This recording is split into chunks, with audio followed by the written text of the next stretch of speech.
옛날 옛적 마을 사람들은 면역력에 대한 고민으로 가득 차 있었습니다. 계절이 바뀔 때마다 감기와 질병이 만연했고 사람들은 건강을 지키기 위해 힘쓰고 있었습니다. 그런 마을의 한가운데에 자연의 힘을 빌려 면역력을 높일 수 있는 5가지 방법을 전파하는 현자 해리가 살고 있었습니다. 해리는 자연과의 깊은 교감을 통해 얻은 다양한 지식을 마을 사람들에게 나눠주고 있었습니다. 어느 날 마을 회관에는 수많은 사람들이 모여 있었습니다. 그들은 해리에게서 면역력을 높이는 방법에 대한 귀중한 조언을 듣고자 했습니다. 해리는 미소를 지으며 이야기의 문을 열었습니다. 첫 번째로 중요한 것은 바로 균형 잡힌 식단입니다. 해리는 말했습니다. 신선한 과일과 채소를 매일 섭취해 비타민과 미네랄을 충분히 공급하는 것이 중요합니다.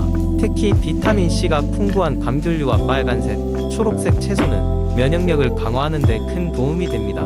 사람들은 고개를 끄덕이며 해리의 말에 귀를 기울였습니다. 해리는 두 번째 방법을 설명했습니다. 두 번째는 충분한 수면입니다. 잠은 우리 몸이 재충전되는 시간이며 면역계 역시 이 시간을 통해 회복됩니다. 하루에 최소 7에서 8시간의 양질의 숙면을 취하세요. 세 번째로 해리는 물을 언급했습니다. 충분한 수분 섭취는 우리 몸에 독소를 배출하고 면역, 세포가 제 역할을 할 수 있도록 돕습니다. 매일 적어도 2리터의 물을 마시는 것을 목표로 하세요. 사람들은 노트에 열심히 메모하면서 해리의 조언을 새겨 두었습니다. 네 번째는 규칙적인 운동입니다. 해리는 계속해서 말했습니다. 운동은 혈액순환을 개선하고 체내 면역 세포를 활성화합니다. 매일 30분씩 걷거나 요가나 스트레칭과 같은 가벼운 운동을 해보세요. 마지막으로 해리는 정신적인 건강의 중요성을 강조했습니다. 5번째 방법은 스트레스 관리입니다.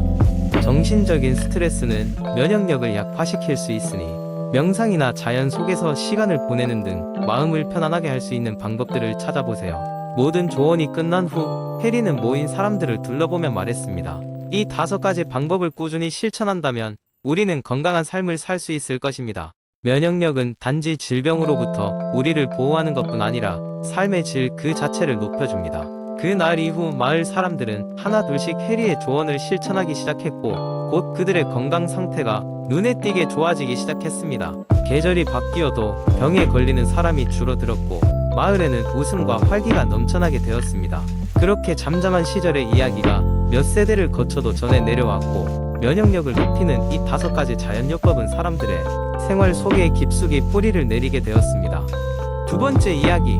한때 어느 작은 마을에 면역력을 향상시키는 다양한 음식들로 이루어진 전설적인 메뉴가 있다고 소문이 났다. 이 음식들은 인간의 면역 체계를 강력하게 만들어 주어 질병에 잘 걸리지 않도록 해준다는 이야기가 돌았지. 많은 사람들이 이 슈퍼푸드의 비법을 찾아 떠났지만 그것을 모두 발견한 사람은 없었어. 오랜 세월이 지나고 어느 날 젊고 의욕적이던 연구자인 민수가의 전설에 관심을 갖게 되었어. 그는 오랜 시간 동안 고대 문헌을 탐구하고 선인의 발자취를 쫓아다녔어. 그러던 중 어느 낡은 서적에서 흥미로운 힌트를 발견했지. 그곳에는 면역력 강화에 좋은 10가지 슈퍼푸드가 언급되어 있었어. 첫 번째 슈퍼푸드는 비타민C가 풍부한 감귤류 과일이었어. 이 과일은 항산화제 역할을 하여 면역 체계가 계속해서 외부 침입자와 싸울 수 있도록 해준대. 민수는 이 과일이 자라고 있는 곳을 방문하여 실제로 맛보고 그 신선한 과즙에 감탄했지. 두 번째로는 마늘이 있었어. 마늘은 알리신이라는 성분 덕분에 강력한 항균 및 항바이러스 작용을 하는 식품이야. 민수는 마늘의 향에 약간 고생했지만 많은 전통 요리에서 마늘이 어떻게 사용되는지 알아보며 그 매력을 이해했어. 세 번째 슈퍼푸드는 생강이야. 생강은 몸의 염증을 감소시키고 또 소화 기능도 증진시키는 효과가 있어 면역력을 서포트해준대. 민수는 매운 생강차를 직접 만들어 마셔보며 생강의 활력을 체험했어. 네 번째는 시금치였어. 철분과 비타민C로 가득한 시금치는 몸속의 면역 세포가 최상의 상태로 작동하도록 도와준다더군. 민수는 시금치 샐러드를 먹어보며 그 생생한 맛과 신선함에 반했어. 5번째 음식은 요거트였어.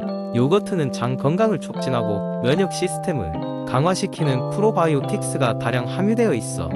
민수는 발효식품의 중요성을 깨닫고 감명받았지.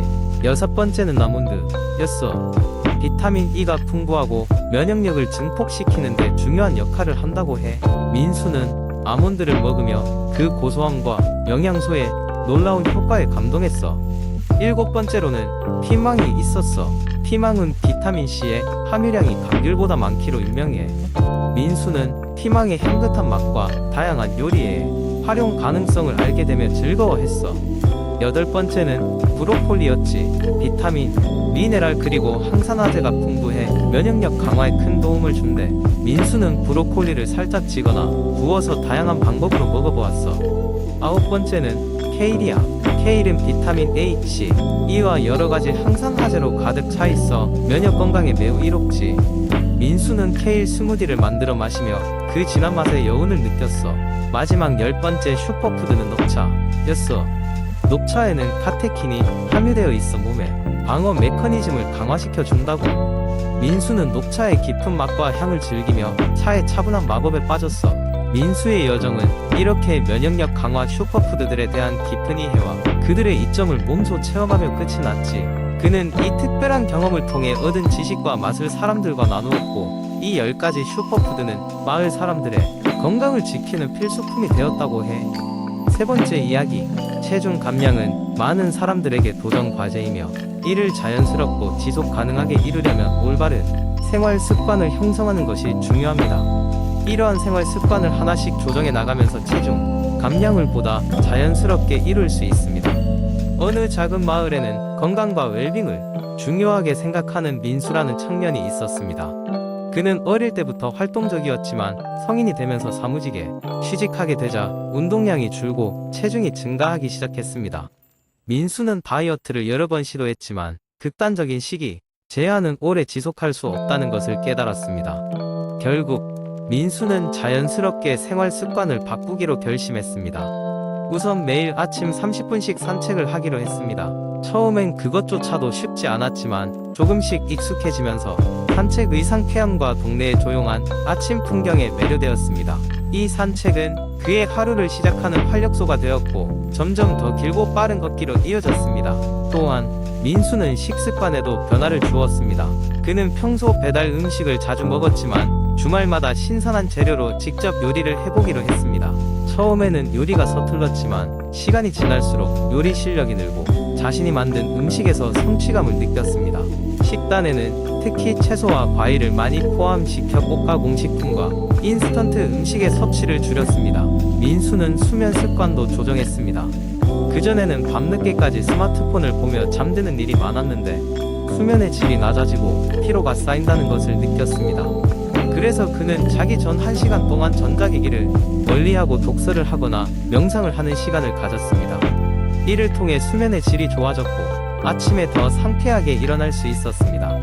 이러한 생활 습관을 유지한 결과 민수는 몇 달 안에 체중이 자연스럽게 줄고 신체 에너지 수준이 높아지는 것을 경험했습니다. 체중 감량 자체가 더 이상 그에게 스트레스나 압박감으로 다가오지 않았고 오히려 건강한 생활을 즐기는 과정으로 바뀌었습니다. 그는 이러한 성공적인 변화를 주변 친구들에게 전파하며 그들도 함께 건강한 생활 습관을 시작하도록 독려하게 되었습니다. 결론적으로 자연스럽게 체중 감량을 위해서는 일상 속 작은 습관부터 하나씩 바꿔나가는 것이 중요합니다. 이를 통해 얻는 성취감과 건강한 몸 상태는 그 이상의 보상으로 돌아올 것입니다. 네 번째 이야기, 현대 사회에서는 스마트폰이 우리 삶 속 깊이 자리 잡고 있다. 우리는 아침에 일어나자마자 스마트폰을 확인하고 밤에 잠자리에 들기 전까지도 스마트폰을 손에서 놓지 않는다. 이러한 스마트폰 사용 습관은 편리함을 가져다 주기도 하지만 그 이면에는 정신 건강에 대한 부정적 영향을 초래할 수 있다. 스마트폰을 끊임없이 사용하면서 우리는 불안감과 스트레스를 경험하게 된다. 푸시 알림이 계속해서 울리고 소셜미디어에서 끝없이 스크롤을 하며 관광 명소 사진과 친구들의 성공적인 삶을 보고 자신을 비교하게 된다. 이러한 습관은 우리로 하여금 타인과 연결될 수 있는 기회를 제공하는 동시에 자신을 소진시키는 요소로 작용한다. 어느 날 나는 심한 불안감과 피로감을 느끼고 있었다. 아무리 휴식을 취해도 회복되지 않는 듯한 느낌. 일상의 리듬은 깨졌고 자꾸만 스마트폰을 손에 붙들고 있는 나 자신을 발견하게 됐다. 그러던 중디지털 디톡스, 라는 용어를 접했다. 디지털 디톡스란 기술 기기와의 단절을 통해 정신적, 신체적 건강을 회복하는 것으로 이를 실천하기로 결심했다. 디지털 디톡스를 위해 첫 번째로 실천한 것은 알림을 끄는 것이었다. 스마트폰의 메뉴를 열고 수많은 애플리케이션의 알림을 하나씩 비활성화했다. 알림이 줄어든 덕분에 불필요한 방해 없이 중요한 일에 집중할 수 있었다. 두 번째는 스마트폰 프리 존을 설정하는 것이었다. 침대 옆 테이블에 두었던 스마트폰을 다른 방에 두고 잠자리에 들 때는 아날로그 자명종을 사용했다. 그 결과 잠이 좀 더 깊고 편안해졌다. 세 번째로 충분한 시간을 정해 스마트폰을 사용하는 것이다. 스마트폰 사용 시간을 측정해보고 하루에 허용하는 사용 시간을 정했다. 그리고 그 시간 이상으로 스마트폰을 사용하지 않기 위해 노력했다. 처음에는 힘들었지만 시간이 지날수록 지나친 사용을 자제하게 됐다. 마지막으로 자연과 직접 대면하는 시간을 늘렸다. 주말마다 휴대폰 없이 산책을 하거나 공원에서 책을 읽는 시간을 가졌다. 이렇게 하면서 점점 더 마음이 안정되고 스스로에 대한 긍정적인 감정이 생겨났다. 디지털 디톡스를 실천한 이후 내 정신 건강은 확연히 좋아졌다. 스마트폰은 여전히 나의 삶에서 중요한 도구였지만 이제 나는 그것에 예속되지 않고 오히려 내가 원하는 방식으로 사용할 수 있게 됐다. 스마트폰 사용을 조절하면서 얻은 여유로운 시간은 진정한 나 자신을 돌아볼 수 있는 기회가 되었다. 디지털 디톡스는 한 번의 실천으로 끝나는 것이 아니라 지속적인 노력을 요한다. 우리가 바쁜 일상 속에서 스마트폰에 의존하지 않고 나와 주변을 돌아볼 수 있는 여유를 가질 때 비로소 정신 건강을 위한 진정한 스마트폰 사용법을 터득했다고 할 수 있을 것이다.